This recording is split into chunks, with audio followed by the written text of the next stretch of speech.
Ассалаумағалейкум, қазақ елі, каналымызға қош келдіңіз. Әлемде және Қазақстанда болып жатқан маңызды және шұғыл жаңалықтарды арнамыздан бақылап отырыңыз. Семейде жолаушылар отырған автобус өртеніп кетті. Абай облысының ТЖД Семей қаласында жолаушылар толы қоғамдық автобус жолда жүріп келе жатып өртеніп кетті деп хабарлайды Түркістан.кз.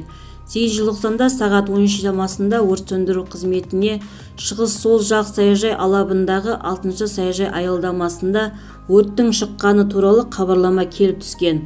Өрт номер 56-шы жолаушылар автобусында шарпып өткен. Оқиға орнына келгенге дейін өрт сөндірушілер 2011 жылы шығарылған қытайлық Антонг маркалы автобустың өртеніп кеткенін анықтады.